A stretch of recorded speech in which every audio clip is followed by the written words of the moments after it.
اور تیسرا وہ جھلی جس کے اندر بچہ لپٹا ہوا ہوتا ہے. تو یہ قرآن نے 1400 سال پہلے حقیقت بتائی جس کو آج دیکھا گیا ہے مشینوں کے ذریعے یا مختلف تجربات کے ذریعے. فرمایا کہ 3 پردوں کے اندر رکھ کے وہ تمہیں جیسی چاہتا ہے شکل دیتا ہے. کوئی بچہ ماں پہ ہوتا ہے, کوئی باپ پہ ہوتا ہے, کوئی دونوں پہ نہیں ہوتا بظاہر. یہی اللہ جس کے یہ کام ہے تمہارا رب ہے, بادشاہی اسی کی ہے, کوئی معبود اس کے سوا نہیں ہے. پھر تم کدھر سے پھر آئے جاتے ہو؟ کون تمہیں بہکا کے لے جاتا ہے؟ اگر تم کفر کرو تو اللہ تم سے بے نیاز ہے, لیکن وہ اپنے بندوں کے لیے کفر پسند نہیں کرتا. یعنی اس کو نقصان کچھ نہیں لیکن اس کو پسند نہیں. اور اگر تم شکر کرو تو وہ اسے تمہارے لیے پسند کرتا ہے. کوئی بوجھ اٹھانے والا کسی دوسرے کا بوجھ نہ اٹھائے گا, کوئی کسی کے کل قیامت کے دن کام نہ آئے گا.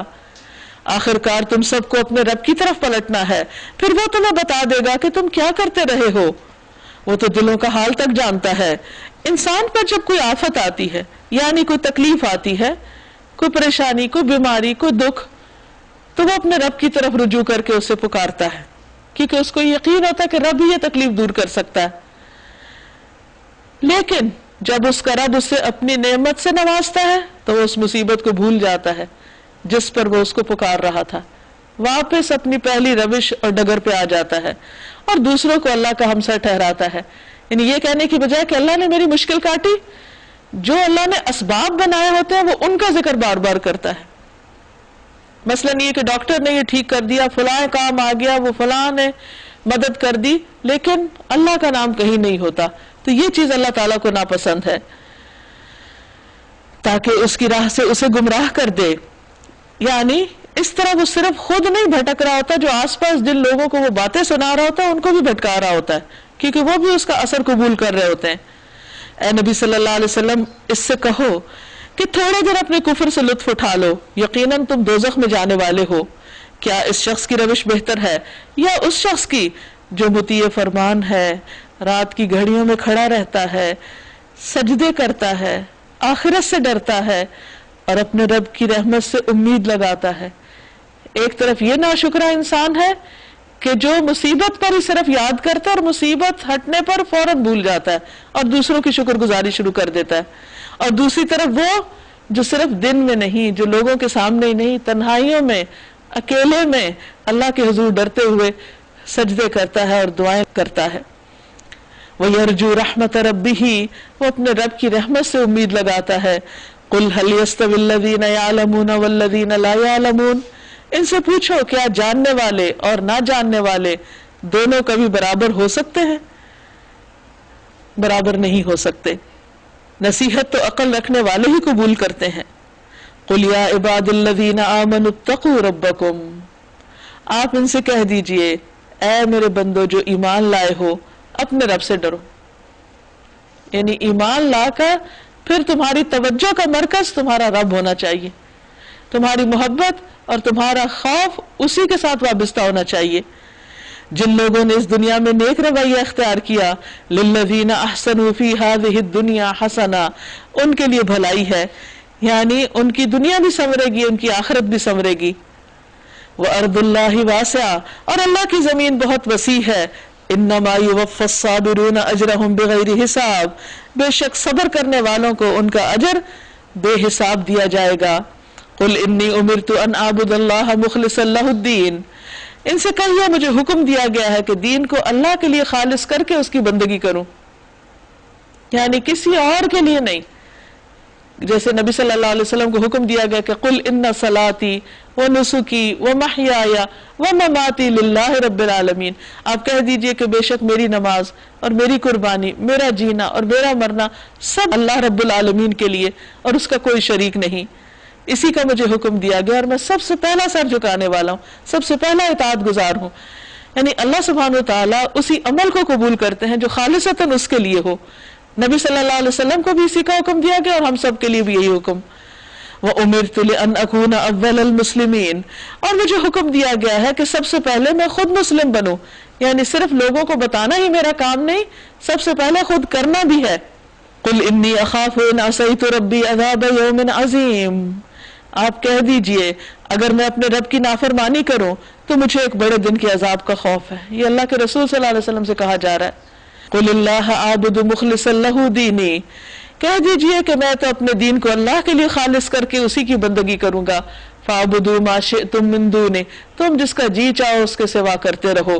قل ان الخاسرین الذین خسروا انفسهم واہلیہم یوم القیامہ، کہو اصل دیوالیے تو وہ ہیں، اصل نقصان اٹھانے والے تو وہ ہیں جنہوں نے قیامت کے دن اپنے آپ کو اور اپنے اہل و عیال کو گھاٹے میں ڈال دیا، نقصان میں ڈال دیا، کہ دنیا میں انہوں نے اس بات کی پرواہ نہیں کی، نہ اپنی اور نہ اپنے بال بچوں کی، لہذا نتیجتاً وہ آخرت میں سب کے سب ایک ہی نقصان میں جا پڑے، کیونکہ انہوں نے اپنی زندگی، عمر، عقل، جسم، قوتیں، قابلیتیں، ذرائع، مواقع، اپرچونٹی، سب کی سب جو ان کو دنیا میں ملی تھی صرف دنیا میں کھپا دی، آخرت کے لیے کچھ بھی ان میں سے حصہ نہیں لگایا یا اللہ کے لیے ان کو استعمال نہیں کیا. خوب سن رکھو، یہی کھلا نقصان ہے، کیونکہ انسان دنیا تو ساری پیچھے چھوڑ جائے گا. لہم من فوقہم ظلل من النار ومن تحتہم ظلل، ان پر آگ کی چھتریاں اوپر سے بھی چھائی ہوئی ہوں گی اور نیچے سے بھی. انسان اگر تصور میں بھی یہ چیز لے آئے تو اس کی روح کانپ جاتی ہے. یہ وہ انجام ہے جس سے اللہ اپنے بندوں کو ڈراتا ہے، خبردار کرتا ہے. یا عبادی فاتقون، بس اے میرے بندوں میرے غضب سے بچو. والذین اشتروا الطاغوت ان یعبدوها وانابوا الی اللہ لہم البشری فبشر عباد، بخلاف اس کے جن لوگوں نے طاغوت کی بندگی سے اجتناب کیا، شیطان کی بات نہیں مانی، اللہ کے مقابلے میں جس نے سرکشی کی اس کی بات نہیں سنی اور اللہ کی طرف رجوع کر لیا، ان کے لیے خوشخبری ہے. بس بشارت دے دو میرے ان بندوں کو، الذین یستمعون القول، جو بات غور سے سنتے ہیں، فیتبعون احسنا، اور اس کے بہترین حصے کی پیروی کرتے ہیں. قرآن تو سارا ہی بہترین ہے، لیکن اس میں سے جو ان سے متعلق چیزیں ہوتی ہیں ان پر اچھے طریقے سے عمل کرتے ہیں. یہ وہ لوگ ہیں جن کو اللہ نے ہدایت بخشی. اولئک الذین ھداھم اللہ واولئک ھم اولو الالباب، یہ ہیں جو عقل والے ہیں. افمن حق علیہ کلمۃ العذاب، اے نبی صلی اللہ علیہ وسلم اس شخص کو کون بچا سکتا ہے جس پر عذاب کا فیصلہ چشمہ ہو چکا ہو، یعنی جس نے اپنے آپ کو خدا کے عذاب کا مستحق بنا لیا ہو اور اللہ نے بھی فیصلہ کر لیا ہو کہ اب اس کی شامت آئی کہ آئی، اب اس کو سزا دینی ہی ہے. افانت تنقذ من فی النار، کیا آپ اسے آگ سے بچا سکتے ہیں جو آگ میں گر چکا ہو، یعنی جو خود کود رہا ہو اس میں. لیکن الذین اتقوا ربهم لهم غرف من فوقها غرف مبنیہ تجری من تحتها الانہار وعد اللہ لا یخلف اللہ المیعاد. البتہ جو لوگ اپنے رب سے ڈر کر رہے ان کے لیے بلند عمارتیں ہیں، منزل پہ منزل بنی ہوئی، جن کے نیچے نہریں بہہ رہی ہوں گی، یعنی بلند و بالا عمارتیں ہوں گی ان کی، اور نیچے سے خوبصورت سین دیکھیں گے. وعد اللہ، یہ اللہ کا وعدہ ہے، لا یخلف اللہ المیعاد، اللہ وعدے کی خلاف ورزی نہیں کرتا، یعنی یہ یقیناً ہو کر رہے گا. الم تر ان اللہ انزل من السماء ماء فسلکہ ینابیع فی الارض ثم یخرج به زرعا مختلفا الوانہ، کیا تم دیکھتے نہیں کہ اللہ نے آسمان سے پانی برسایا، پھر اس کو سوتوں اور چشموں اور دریاؤں کی شکل میں زمین کے اندر جاری کیا، پھر اس پانی کے ذریعے وہ طرح طرح کی کھیتیاں نکالتا ہے جن کی قسمیں مختلف ہیں، پھر وہ کھیتیاں پک کر سوکھ جاتی ہیں، پھر تم دیکھتے ہو کہ وہ زرد پڑ گئیں، پھر آخر کار اللہ ان کو بھس بنا دیتا ہے. در حقیقت اس میں ایک سبق ہے عقل رکھنے والوں کے لیے. وہ کیا سبق ہے؟ کہ دنیا کی جتنی بھی رونق ہے، زینت ہے، دنیا کی جتنی بھی خوشحالی ہے، اس سب کا انجام یہی ہے کہ وہ یہی ختم ہونے والی. ہر وہ چیز جس کا عروج ہوتا ہے وہ ایک دن زوال کو ضرور پہنچتی ہے. تو انسان کو جب نعمتیں ملے تو انسان بھول نہ جائے، کیونکہ یہ دینا اور لینا سب اللہ ہی کے ہاتھ میں ہے. دیکھو کس طرح سرسبز کھیت اگتے ہیں اور پھر بالآخر ختم ہو جاتے ہیں. ایسے ہی خاندانوں میں ترقیاں ہوتی ہیں، بال بچے ہوتے ہیں، پھر ایک ایک کر کے سب اپنے اپنے جگہوں پہ چلے جاتے ہیں، انسان اکیلا رہ جاتا ہے. پھر اس کے بعد اللہ سبحانہ وتعالیٰ ان کو آگے ترقی دیتا ہے، پھر ان کا بھی انجام یعنی کہ انسان ہو یا پودے ہوں یا جتنی بھی یہاں رونقیں ہیں ان سب کا انجام یہی ہوتا ہے کہ ایک وقت میں ہر چیز اپنے بوم پہ پہنچ جاتی ہے اور پھر اس کے بعد آہستہ آہستہ واپس لوٹنے لگتی ہے. انسانی زندگی کا بھی یہی حال ہے کہ جوانی آتی ہے، پھر اس کے بعد آہستہ آہستہ بڑھاپا اور کمزوری کی طرف انسان چل پڑتا ہے. ان فی ذلک لذکری لأولی الالباب، حقیقت میں اس میں ایک سبق ہے عقل رکھنے والوں کے لیے کہ یہ سب کچھ عارضی ہے. افمن شرح اللہ صدرہ للاسلام فہو علی نور من ربہ، اب کیا وہ شخص جس کا سینہ اللہ نے اسلام کے لیے کھول دیا، جس کا دل کھل گیا، جس کے دل میں محبت آ گئی دین کی، اور وہ اپنے رب کی طرف سے ایک روشنی پہ چل پڑا، اس شخص کی طرح ہو سکتا ہے جس نے ان باتوں سے کوئی سبق نہ لیا، سنی انسنی کر دی؟ تباہی ہے ان لوگوں کے لیے جن کے دل اللہ کی نصیحت سے اور زیادہ سخت ہو گئے، وہ کھلی گمراہی میں پڑے ہوئے ہیں. یعنی اللہ تعالیٰ آسمان سے بارش برساتا ہے، لیکن ہر زمین اپنے حساب سے اس بارش کو لیتی ہے. کسی زمین پہ وہ بارش جذب ہوتی ہے، اسے خوب سبزہ اگتا ہے.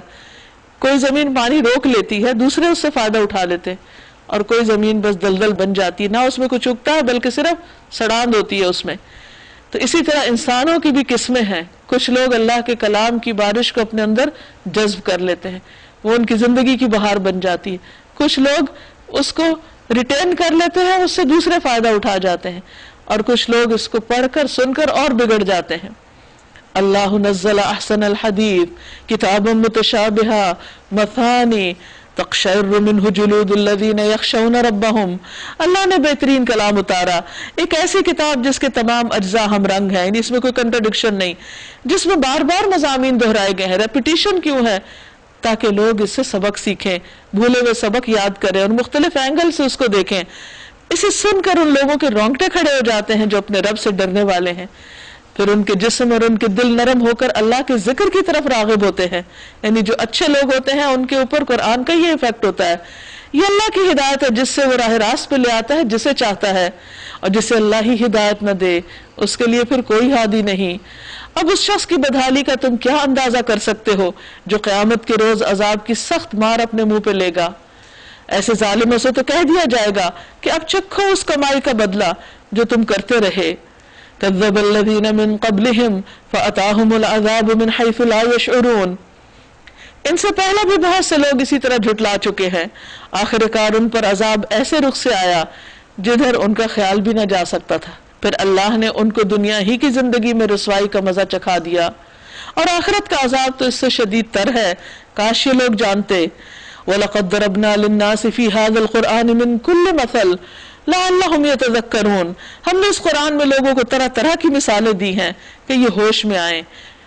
ایسا قرآن عربیہ جو عربی زبان میں ہے، جس میں کوئی ٹیڑھ نہیں، یعنی سیدھی سیدھی بات سمجھ میں آتی ہے اس کو پڑھ کے، تاکہ یہ برے انجام سے بچیں. ضرب اللہ مثلا رجلا، اللہ ایک مثال دیتا ہے، ایک شخص تو وہ ہے جس کی ملکیت میں بہت سے کج خل کاکا شریک ہیں، یعنی اس کے کئی ایک آقا ہیں اور ہر ایک اسے اپنی اپنی طرف کھینچتا ہے. یہ مثال ہے اس شخص کی جس نے بہت سے خدا بنا رکھے، اور دوسرا شخص پورے کا پورا ایک ہی آقا کا غلام ہے، یعنی صرف ایک اللہ کا بندہ ہے. کیا ان دونوں کا حال یکساں ہو سکتا ہے، ایک جیسے ہو سکتے ہیں؟ ہرگز نہیں. الحمدللہ بل اکثرهم لا یعلمون، بلکہ اکثر لوگ علم نہیں رکھتے، جانتے نہیں. انک میت و انہم میتون، اے نبی صلی اللہ علیہ وسلم آپ کو بھی مرنا ہے اور ان لوگوں کو بھی مرنا ہے. آخر قیامت کے دن تم سب اپنے رب کے حضور اپنا مقدمہ پیش کرو گے. ثم انکم یوم القیامت عند ربکم تختصمون، یعنی واپس دوبارہ قیامت کے دن سب اٹھیں گے اور اپنے رب کے حضور کھڑے ہوں گے، اور وہاں ہر ایک کا کیا کرایا سامنے آ جائے گا. وآخر دعوانا ان الحمدللہ رب العالمین. آج کا پارہ مکمل ہوا. اب اس موضوع پر کوئی بات آپ مزید کرنا چاہیں، جو بھی آپ نے ابھی تک سنا، یا کوئی چیز ایڈ کرنا چاہیں یا کوئی کمنٹ کرنا چاہیں تو موسٹ ویلکم. میں اتنا یہ سوچ رہی تھی کہ اللہ تعالیٰ کے چنے ہوئے لوگ پیغمبر، اور ان کو جو نعمتیں ملتی تھیں اور جو کچھ بھی ان کو ملتا تھا وہ کتنا رجوع کرتے تھے اللہ کی طرف، اور بار بار یعنی کہ خشیت ان کے اندر، اور کس طرح پلٹتے تھے. عام انسانوں کو کیا ہو گیا، کیوں نہیں سمجھتے اس بات کو، اور کیا چھوٹی سی خوشی ملنے پہ اس پہ تکبر کرتے ہیں اور بھول جاتے ہیں. کیا ٹھکانا ہے ہم لوگوں کا. اسی لیے اللہ تعالیٰ یہ مثالیں بیان کرتا ہے تاکہ ہم ان لوگوں کی زندگیوں سے سیکھیں اور اپنے اندر بھی اس کا عکس لانے کی کوشش قرآن کریں. پاک ریمائنڈر ہے یہ تو ہر ایک کو سننا چاہیے. مجھے آج کے پارے سے ایسے لگا کہ اللہ تعالیٰ چاہتے ہیں کہ ہم شکر ادا کریں اور انسانوں کے لیے بھی یہی پسند کرتے ہیں. اور آج کل دیکھیں کہ کتنے لوگ پریشان ہیں, لوگوں کی زندگی میں مصیبتیں ہیں, دکھ ہیں, لیکن اگر وہ شکر کی عادت ہم اپنا لیں تو ہمیں سکون مل جائے گا. اور یہ ایسی چیز ہے جو کسی اور جگہ سے نہیں مل سکتی. تو ہم شکر گزار اگر بنیں گے تو ہمارے اپنے لیے فائدہ, ہم اپنی زندگی میں اطمینان اور سکون چاہتے ہیں تو ہم شکر گزار بن جائیں اللہ تعالیٰ کے. یعنی اگر اللہ تعالیٰ ہمیں شکر گزار بننے کے لیے کہتے ہیں تو اس میں دراصل ہمارا اپنا ہی فائدہ ہے. بالکل. اللہ تعالیٰ قرآن پاک میں فرماتے ہیں کہ انہوں نے حضرت داؤد علیہ السلام کے لیے آزمائش بھیجی. کرسی پہ ایک وہ جسم تھا, تو اللہ تعالیٰ اپنے بزرگیدہ بندوں کو بھی اور حتیٰ کہ اپنے نبیوں کو بھی آزماتا ہے, جبکہ اس کی کوئی ایکسپلینیشن بھی نہیں ہے, نہ حدیث میں ہے نہ قرآن میں ہے. صرف یہ بتانا مقصود ہے کہ اللہ تعالیٰ کسی بھی چیز سے آزما سکتا ہے. بعض اوقات ہم کہیں جا رہے ہوتے ہیں تو راستے میں اچانک کوئی چیز آ کے گر جاتی ہے تو ہم کہتے ہیں یہ کیا ہوا, یہ کہاں سے آئی, کیوں ہوئی, لیکن اس میں کچھ سبق ہوتا ہے. صحابہ کہتے ہیں کہ نبی صلی اللہ علیہ وسلم ہمیں اگر فضا میں ایک پرندہ بھی اڑتا تھا تو اس سے بھی سبق سکھاتے تھے. تو اللہ تعالیٰ سے دعا کرنی چاہیے کہ اللہ ہمیں عبرت کی نگاہ دے کہ جو واقعہ ہمارے سامنے ہو رہا ہو ہم اس سے صحیح لیسن لیں اور اس سے کچھ سیکھیں. یہ دراصل سکھانے کے طریقے ہوتے ہیں. ان ایکسپیکٹڈ چیزیں زندگی میں نظر آنے لگتی ہیں, کبھی خواب کی شکل میں, کبھی ویسے ظاہر ہمارے پریزنس میں, کبھی کوئی شخص جس سے ہمیں کوئی توقع نہیں ہوتی وہ ہمارے ساتھ اتنا اچھا سلوک کرنے لگتا ہے تو ہم حیران ہو جاتے ہیں کہ اس کے دل میں کس نے ڈالا, اور کبھی جس سے بہت توقع ہوتی ہے وہ ہمارا دل توڑ کے چلے جاتے ہیں. تو یہ سب چیزیں دراصل تو ہمیں سکھانے اور ہمارا امتحان لینے کے لیے. مجھے جو اس بارے سے سبق ملا ہے وہ یہ ہے کہ اللہ تعالیٰ نے داؤد علیہ السلام کو فزیکل پاور بھی دیا تھا اور سکلز بھی دیے تھے, اور انہوں نے کوئی تکبر کا مظاہرہ نہیں کیا. اور ہمیں اگر چھوٹی سی چیز مل جاتی ہے تو ہم اس پہ اتنا اترانے لگتے ہیں کہ اس ذات نے جس نے یہ سب کچھ دیا اسی کا شکر ادا کرنا بھول جاتے ہیں. تو ہمیں اپنے آپ میں مطلب اور شکر گزار بننے کے لیے کیا کرنا چاہیے؟ وہ ساتھ ہی بتا دیا گیا کہ اواب, ہر چیز جو بھی ملے اس پہ اللہ کی طرف پلٹیں, نعمت ملے تو شکر کریں, اگر تکلیف آئے تو صبر کریں, یعنی بار بار رجوع, اللہ کی یاد.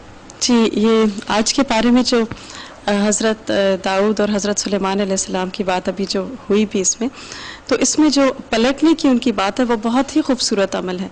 عموماً ہم جب مشکل آتی ہے, پریشانی آتی ہے, اس میں تو ہم اللہ تعالیٰ کی طرف پلٹتے ہیں, رجوع کرتے ہیں. لیکن جب انسان ایک لیڈرشپ کے رول کے اوپر ہوتا ہے اور انسان کے پاس نعمتیں ہوتی ہیں, اس وقت ہم اللہ کی طرف پلٹنا بھول جاتے ہیں, اس وقت رجوع نہیں کرتے. حالانکہ وہ بھی ایک بہت بڑی ایک آزمائش ہوتی ہے اور وہ بھی موقع ہوتا ہے ہمارے امتحان کا. تو ہمیں اپنا انالیسس کرنا ہے کہ ہم نعمتوں میں کتنا زیادہ اللہ تعالیٰ کی طرف رجوع کرنے والے بنتے ہیں. السلام علیکم. اواب بننے کے لیے میرے ذہن میں جو آئی اس پورے سورہ صاد کے اندر کہ تمام پیغمبروں نے اپنی غلطیوں پہ فوراً ایکسیپٹ کیا کہ ہاں ہم سے غلطی ہوئی ہے. شکر کرنے کے لیے پہلا اسٹیپ ہے اپنی غلطی تسلیم کرنا. ان سے جہاں بھی غلطی ہوئی, جس اسٹیج پہ بھی ہوئی, انہوں نے کہا کہ ہاں ہم سے غلطی ہوئی. جب غلطی کا اپنا اعتراف کرتے ہیں نا, جب ہی شکر آتا ہے. دوسری چیز یہ تھی کہ یہاں پہ ہم 2-3 جگہوں پہ جہاں پہ آپ نے یہ جہنم والی آیت پڑھی تھی, کیا ہم یہاں دعا مانگ سکتے ہیں اللہم اجرنا من النار؟ بالکل. یعنی کہ قرآن مجید پڑھنے اور سننے کا طریقہ یہ ہے کہ جہاں جنت کی بات ہے تو جنت مانگنی چاہیے, جہاں عذاب کی بات ہے تو پناہ مانگنی چاہیے, کسی نعمت کا ذکر آئے تو وہ مانگنی چاہیے, جی شکر ادا کرنا چاہیے. جی. اور تیسری چیز ایک اور تھی جو آپ نے ابھی ذکر کیا نا کہ ہم لوگ جو ہے وہ مصیبت پڑتی ہے تو ہم اللہ کو یاد کرتے ہیں اور نعمتوں پہ اللہ کو بھول جاتے ہیں. تو جنرلی ہمارا جو طریقہ ہے کہ جب ہم موت کا موقع ہوتا ہے تو ہم سیگریگیشن والی گیدرنگ کرتے ہیں, قرآن لے کے پڑھتے ہیں.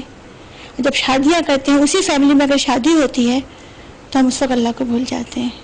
سورہ صفات کی 98 آیت ہے, اس کو اس کی تفسیر تھوڑی سی سن کے میرے دل میں ایک ایک دم سے ایک بہت زیادہ امید جاگی کہ جب آپ اس دنیا میں اگر نیک رستے پہ ہیں اور آپ سچائی پہ ہیں تو اللہ تعالیٰ نے کس طرح حضرت ابراہیم علیہ السلام کو اسی دنیا میں ان کو اس مشکل سے فوراً نجات دے دی. تو اگر ہم بہت ایک بڑی سی امید آئی میرے دل میں کہ اگر ہم اپنے آپ کو اللہ کو راضی کرنے کے لیے کچھ کرتے ہیں تو ہمیں اس چیز پہ ڈٹے رہنا چاہیے اور بالکل اللہ سے بہت اچھی امید رکھنی چاہیے کہ وہ ہمیں ضرور کامیاب کرے گا کرے گا. بالکل, یعنی اللہ تعالیٰ آخرت کے علاوہ دنیا میں بھی اپنے بندے پر رحم فرماتا ہے.